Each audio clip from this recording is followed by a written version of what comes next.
K212를 확장하거나 성능 개량해서 5세대 혹은 6세대로 가는 방안 엔진을 이제는 우리 손으로 만들어야 된다. 공대 공무장은 지금 이제 이미 진행이 되고 있어요. 롤스로이스가 그럼 왜 우리랑 손을 잡으려고 그러냐? 그건 중국 입장에서 이게 또 비수가 돼서 날라고. 미국, 중국이 충돌하는 데가 남중국해, 동중국해, 대만인데 이지스 구축함을 건조한 경험이 있는 나라들이기 때문에 빨리 정비해서 수리해서 내보내면 중국 해군 입장에서 뜨끔하죠 이게.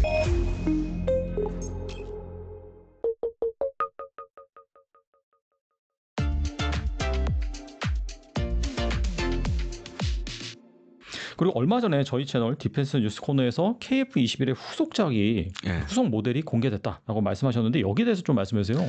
제가 이거 이제 단독으로 좀 제가 말씀을 드렸는데 지금 이제 우리 공군이 지난해 말에 차세대 전투기와 관련된 이제 한국형 차세대 전투기와 관련된 소요 제기를 했어요. 그 소요 제기라고 하는 게 굉장히 뭐 어려운 말 같은데 그러게요. 네. 다른 건 아니고 자 우리가 이제 보통 전투기 작업 제가 앞서 말씀드린 10년, 15년 걸린다고 그랬잖아요. 그러니까 미리 우리가 이런 전투기가 필요합니다. 대수는 이 정도 되고 이걸 미리 행정 절차를 시작을 해요. 그러니까 그걸 했다라고 보면 돼요. 차세대 전투기와 관련된. 네네. 그래서 이제 우리 공군이 지금 어떤 문제가 있냐면 지금 우리 공군의 주력 전투기는 F-16하고 KF-16이에요. 지금 이제 성능 개량을 일부 하고 있고 진행 중인 것도 있고 다 한 것도 있어요. 근데 그 지금 KF-16 같은 경우에는 2038년부터 퇴역을 시키려고 그래요. 근데 이제 그렇게 되면 요거를 대체할 뭔가 새로운 전투가 필요하겠죠. 그래서 사실 이제 공군이 21년도에 그래서 이제 연구 용역을 한 2번 냅니다. 그래서 이제 하나가 뭐였냐면 KF-21을 뭐 확장하거나 성능 개량해서 5세대 혹은 6세대로 가는 방안. 그다음에 두 번째는 공군본부가 한번 냈는데 유무인복합하고 한국형 차세대 임무 전투기 두 가지를 한번 했어요. 21년도 했으니까 지금 시간이 꽤 흘렀죠. 그러면 이제 소요제기 연구 용역 한 2-3번 하면 이제 소요제기 해야 되거든요. 작년 말에 그래서 했어요. 그래서 이제 두 가지 방안이 이제 공존을 합니다. KF-21을 기존에 있는 기체를 갖고 그대로 갈지 아니면 아예 새로 만들지. 근데 이제 중요한 건 5세대가 됐든 6세대가 됐든 차세대 전투기로 가려면 엔진이 지금 문제예요.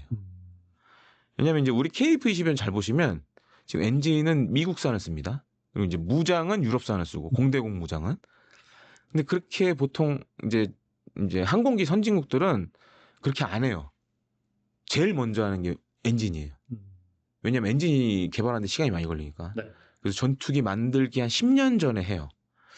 근데 지금 이제 5세대, 6세대 엔진 같은 경우에는 지금 미국하고 영국의 롤스로이스 정도만 할 수 있어요. 미국의 뭐 플레이트니, GE, 영국의 롤스로이스. 제가 봤을 때 3군데 정도밖에 못해요, 지금.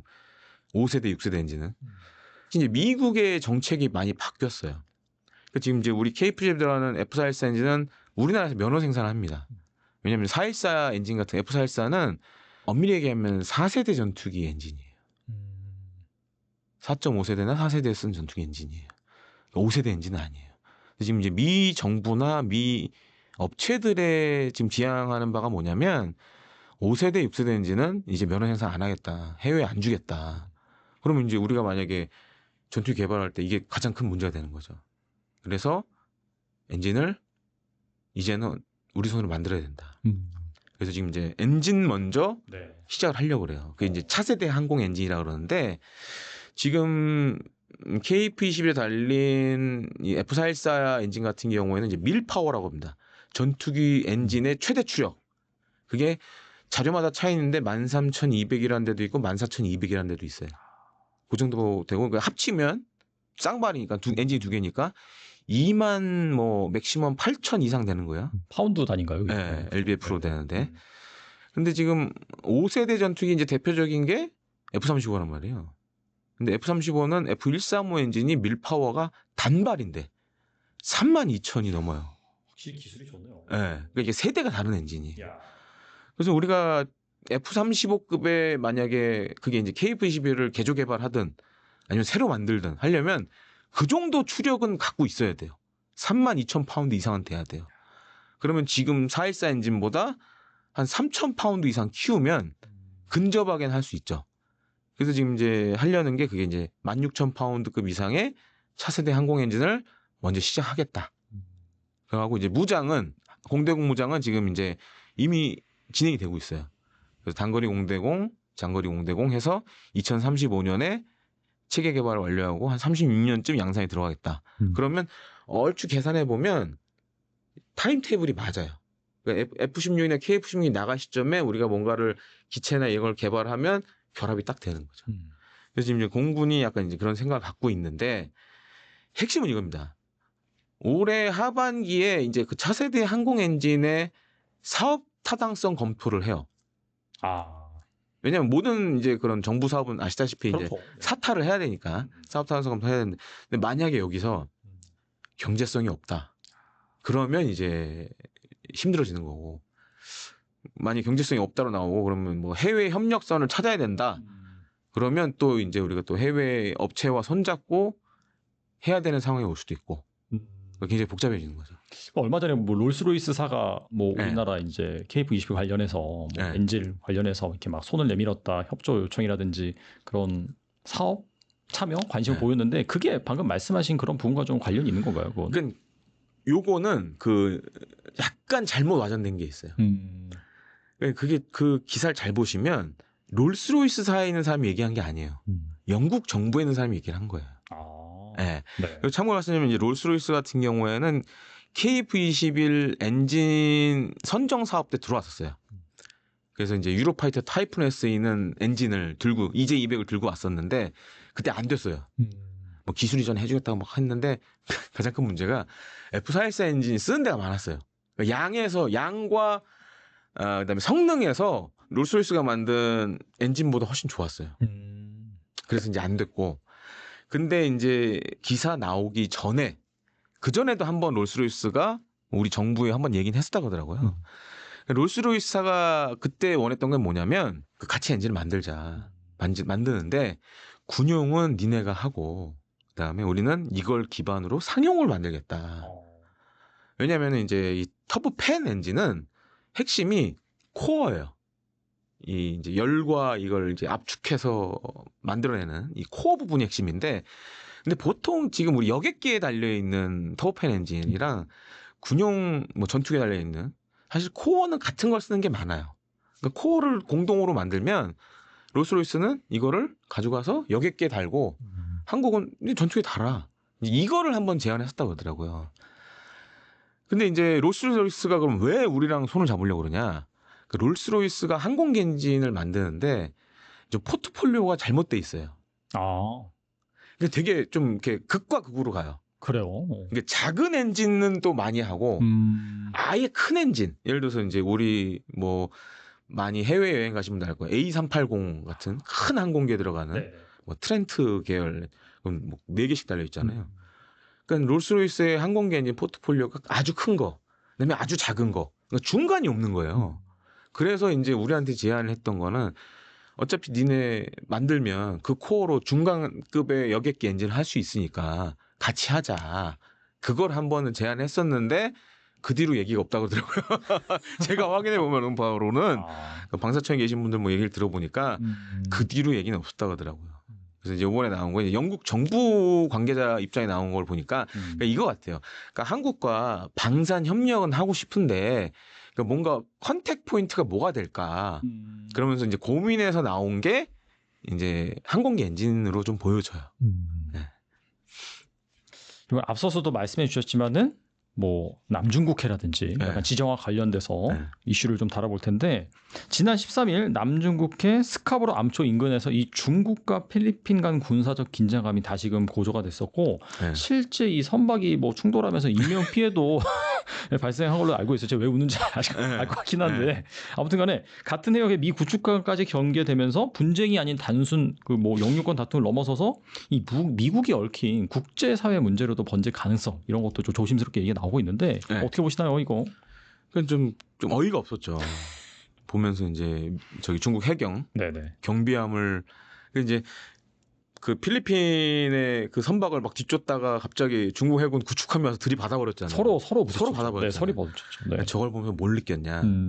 아, 얘네들이 그러니까 해경과 중국 해경과 해군이 협업이 안 되는구나.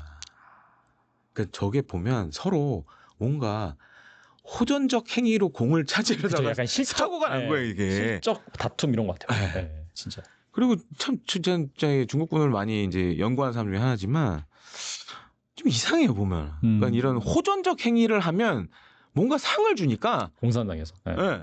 그러니까 괜히 쓸데없는 저런 걸 해요 보면. 그러니까 이제 예를 들어서 이번에는 자기네들끼리 막 충돌해서 이제 부딪히면서 대형 사고 났지만 전에는 한번 이제 그 미 해군 정찰기를 한번 부딪혀가지고 그래서 이제 미 해군 정찰기가 하이난다오 해남도에 막 비상 착륙하고 그래서 그 또 부딪힌 중국 해군 항공대 전투기 조종사는 죽었어요 추락해가지고. 그러니까 그런 거를 굉장히 중국 당이나 정부가 장려하는 거예요. 굳이 안 해도 되는데 이미지만 안 좋아지는데. 그러게요. 그러니까 그렇게 해서 죽은 애는 영웅 만들고. 그러니까 그런 말도 안 되는 그런 호전적 행위라다가 이번에 사고 난 거 아니에요 대표적인 게. 그러니까 사실은 이게 민주주의적 국가 입장에서 봤을 땐 좀 말이 안 되는 건데 그러니까 중국은 이제 그런 걸 막 장려하거든. 나라를 위해서 희생해라 막 이런 식으로. 그럼 이제 그러면서 이제 반면에 이제 그러면 이제 국제사회에서는 별로 안 좋아하고 이 악순환이 계속되는데 그럼 왜 이렇게 중국이 난리를 치냐? 지금 이제 미국과 중국이 만약에 충돌하게 되는 지점들이 몇 가지가 있죠. 그 중에 하나가 이제 남중국해고. 특히 최근에 보면 이제 필리핀도 이제 약간 오락가락하는 경우가 있잖아요. 중국에 붙었다, 막 미국에 붙었다. 근데 지금은 잘 보시면은 지금 미국에 좀 의존적이죠. 그리고 미 군의 전력들이 또 일부 지금 필리핀에 전개를 해 있고, 뭐 타이푼이라는 뭐 이런 중거리 뭐 지대함, 그다음에 지대지 미사일 같은 것도 지금 배치가 간혹 돼 있고 해병대 전력들도 지금 나가 있고. 그러니까 이제 중국 입장에서도 물론 이제 중국 때문에 이게 다 시작된 건데 남중국해 갑자기 암초에다가 막 인공섬 만들고 이러면서 시작된 건데 그러니까 중국 입장에서도 텐션이 이게 옛날에는 미국이 이렇게까지 안 했는데 막 필리핀에 뭘 배치하기 시작하고 지금 미국도 사실 각성한 거 아니에요. 중국이 이제 제일 큰 주적이다. 이제 이런 것들이 지금 이제 보여지는 거죠. 그래서 향후에 더 심하게 일어날 것 같아요. 그리고 지금 베트남도 잘 보시면 이제 중국 따라하기 시작했어요. 아 그래요? 그 인공섬을 만들고 있어요. 지금 또. 근데 그게 최선의 방법인 것 같아요. 자기도 같이 만드는 게. 지금 서해도 그렇잖아요, 우리가. 그렇죠. 서해 구조물 설치하는 것도 있죠. 네. 방법이 없어요. 그냥 우리도 막 해야 돼 이제. 막 져야 돼. 뭐 우리가 돈이 없는 나라는 아니잖아요. 그렇죠. 네. 네, 구조물 우리도 따라 지면 돼요, 그냥. 우리도 양시장이라고 하고. 네. 그 이해가 말이 안 되잖아요. 연어 양식을 한대 서해에서. 아니 근데 상식적으로 연어는 추운 데서 해야 되잖아요. 그렇죠. 그러니까 수온이 낮은 데서. 네. 그러니까 노르웨이에서 양식하는 거 아니에요. 서해는 수온이 높은데. 야, 이거 좀 뭔가 말이 안 맞는다. 뭐 그런 생각을 좀 갖게 하죠. 바이오로 아무튼 지정학적인 그런 시대가 본격적으로 열리고 있는데 최근에 한국과 미국 사이에 그 마스가 프로젝트가 순항 중이죠. 뭐 결국에는 이제 조선 사업을 토대로 이 미국의 이제 군함 시장이라든지 그쪽 부분을 우리가 이제 공략할 수 있는 부분인데 최근에 보니까 중국 관영 글로벌 타임스는 미국의 군사 작전에 한국의 선박이 사용된다면은 한국이 이 외교적으로 곤란에 처할 수 있다. 그러니까 딱 마스가 프로젝트를 겨냥해서 한 말인데 이 노골적인 불만 의사를 표현한 중국 이렇게 민감하게 반응한 이유가 무엇일까요? 그 이제 이게 글로벌 타임스에서 나왔죠. 황구시보. 중국어로 하면 황구시보. 근데 이게 저도 이제 뭐 중국에 아는 친구들 많지만 그렇게 많이 얘기를 해요. 관영 매체라고 물론 중국의 모든 매체는 이제 당의 검열과 통제를 받으니까. 그렇죠. 그런데 황구시보는 잘 보시면 거기서 더 나가는 매체예요. 그러니까 중국의 공산당적인 색채에 보수적인 색채까지 같이 있는 매체예요. 좀 특이한 매체예요. 그리고 당의 입장을 아주 노골적으로 얘기하죠. 거기다가 거기 이제 편집장도 약간 좀 제정신 아닌 사람이고 굉장히 막 세게 얘기하는데 그럴 수밖에 없는 게 그 사람이 옛날에 유고슬라비아 이제 그 특파원 나가 있었거든요. 근데 그때 유고 내전 있을 때 이제 미국과 나토가 개입을 했잖아요. 근데 그 사람이 거기 특파원 나가 있을 때 그때 미국이 비투 폭격기가 중국 대사관을 오폭했었거든요. 죽을 뻔했거든 그 사람이. 큰일이 있구나. 그래서 억하심장이 더 많아 얘는. 그러니까 이제 지금 이제 중국 해군하고 미국 해군을 비교해 보면 일단은 이제 척수에서는 중국 해군이 앞섰어요. 근데 배수량, 배 크기는 여전히 이제 미국이 앞서 있습니다. 톤수. 근데 이제 미 해군의 요새 문제가 뭐냐면 이제 MRO 문제가 뭐 물론 이제 뭐 작년부터 우리나라에서도 계속 이게 이슈가 됐어요. 미 해군 네. MRO 사업이. 근데 마스가가 단순히 이제 뭐 배를 새로 건조하는 것도 있지만 이게 MRO도 담겨 있단 말이에요. 근데 지금 이제 미 해군이 MRO 때문에 머리 아파하거든요. 배가 많아도 이게 삼직제니까 한 척은 작전 뛰고 한 척은 뭐 교육하고 한 척은 이제 수리하러 들어가야 되는데 배를 수리하러 보내면 안 나와 배가. 허송 세월을 해요. 근데 만약에 이제 한국이나 일본에서 이걸 수리를 한다. 그러면은 이제 지금 제가 앞서 말씀드렸지만 이제 미국, 중국이 충돌하는 데가 남중국해, 동중국해, 대만인데 그럼 한국이나 일본에서 빨리 정비해서 수리해서 내보내면 중국 해군 입장에서 뜨끔하죠 이게. 그런 측면에서 봤을 때는 장인의 입장에서 봤을 때는 이게 아픈 거죠 이게. 그래서 아마 이제 올해 뭐 나온다 지금 얘기는 계속 나오고 있어요. 그러니까 지금 미 해군 7함대가 이제 일본에 있잖아요. 요코스카가 기지인데 7함대에 있는 이지스 구축함을 미 해군 이지스 구축함 MRO 사업이 나온다는 얘기가 계속 있어요. 그러니까 한국이나 일본에서 MRO를 하겠다. 왜냐면 한국, 일본 다 이지스 구축함을 건조한 경험이 있는 나라들이기 때문에 그래서 이런 걸 하게 되면 중국 입장에서는 뼈 아프죠. 예를 들어서 우리나라 들어가지고 미국에서 한 6개월 걸릴 거 3개월 만에 다 해가지고 짜잔 하고 나오면 이제 전력이 확 늘어나는 거 아니에요. 그렇죠. 네. 그건 중국 입장에서 이게 또 비수가 돼서 날라오는 거죠. 그 막 최근에 한한령이다 막 이런 얘기 나오는데 막 이 네. 마스가 프로젝트가 정말 본격화되면 이것도 다시 또 힘들겠네요, 사실. 그러니까 사실은 이제 네. 중국에서 한한령이 의미가 없어요. 의미가 없는 게 그전에는 이제 옛날에는 이제 우리가 개혁 개방하면서 중국과 수교 맺고 이러면서 어떻게 보면 이제 한국 문화 이런 것들이 자연스럽게 쓱 들어가는데 제가 요새 이렇게 중국 가서 보면 이제 물론 이제 VPN 써서 우회적으로 보는 사람들도 있어요. 유튜브도 네네. 보고 뭐 우리 알다시피 뭐 넷플릭스도 보고 그러니까 막 안 받는 그 중국에서 볼 수가 없는데 봤다라는 애들 있잖아요. 그렇죠. 네. 그런 애들은 그렇게 다 봐요 이미. 우회로를 통해서 보고 반면에 이제 기본적으로 중국의 대부분의 사람들은 안 보니까. 그러니까 옛날에 한류가 뜰 수밖에 없었던 게 뭐냐면 CCTV나 이런 데서 드라마 같은 걸 틀어줬거든. 그러니까 대장금을 막 거의 저는 옛날에 2005년에 중국 살 때 어디 틀면 계속 대장금이 나왔어요. 그냥. 그렇구나. 그러니까 이게 지역 매체 그다음에 중앙에서도 틀고 지역에서 틀고 막 이러니까 그 방송국 돌리면 다 나오니까. 그래서 엄청 많이 봤어요. 지금은 이제 그런 데서는 아예 그런 걸 안 하니까. 거기다가 최근에 이제 또 중국의 드라마 장르가 또 하나가 또 새로 생겼어요. 부정부패 드라마가. 그 시진핑이 부정부패와의 전쟁해서 몇 년 전부터 한 게 이제 그게 어떻게 나오는 거예요? 그럼? 제가 7월에 갔었는데 네. 깜짝 놀랐어요. 장르가 하나 추가됐네? 그래서 그동안에 이제 항일 전쟁. 네. 그 다음에 이제 국민당하고 싸우는 거. 그 다음에 이제 그 시진핑 들어 늘어난 게 이제 한국 전쟁. 그거 이제 주로 이제 CCTV에서 많이 했고. 최근에 이제 부정부패.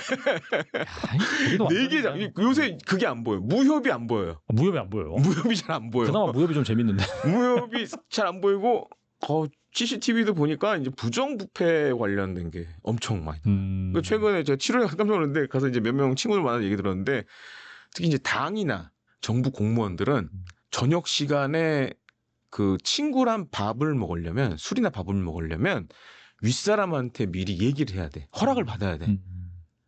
그 허락을 못 받으면 못 먹어요. 토요일하고 일요일만 먹을 수 있어. 그리고 우리로 치면 이제 법카 한도도 확 줄여버렸어요.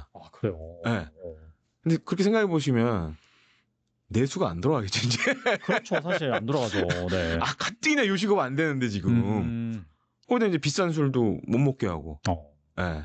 그다음에 이제 중국 군법부 장관도 이제 많이 낙마했잖아요. 맞아요. 네. 군부 수청도 있었고. 네, 낙마한 걸 그 배경을 보면 방산비리. 거기다 또 러시아가 또 엮여 있더라고요. 보니까. 그래서 이제 러시아에서 들여온 뭐 무기와 관련돼서 커미션 먹다 걸려가지고 장관 날라가고 하여튼 좀 요즘에 하여튼 되게 그게 심해요. 드라마 장르로 생겼다라는 건 고착화가 됐더라고요. 그래서 맨날 그 뭐 당의 누군데 그 드라마 내용이 다 그런 거예요. 뭐 검사였는데 당의 기율 기관에서 조사 나왔더니 이게 굉장히 청렴하게 사는 것 같은데 닭장을 뒤져보니 금괴가 나오고 막 이런 거예요 다. 그거 보면서 야 이제 진짜 이걸 쬐긴 쬐는구나. 근데 밥도 지금 뭐 나가서 친구랑도 못 먹으니까 그래요. 그 저기 승인 받아야 되고. 야. 그러니까 그만큼 이게 쬐는 게 상상을 초월해요 지금. 예. 그건 힘들어하죠. 그래서 많은 사람들이. 내수가 안 좋은 게 또 그런 부분도 있겠네요. 사실. 그러니까 이제 그거예요. 이 뭐 술을 먹든 이런 걸 해서 사실 그거와 관련돼서 뭔가 뇌물을 먹는 거는 그 문제가 되는 거잖아요. 근데 나가서 밥 먹는 것까지 이렇게 해버리면 이거 지금 가뜩이나 내수 안 좋은데 뭐 베이징도 뭐 식당 문 닫는 데 많고 지금 백화점도 뭐 가면 텅텅 비어 있는 데도 많고 물론 그게 이제 몇 가지 영향이 있어요.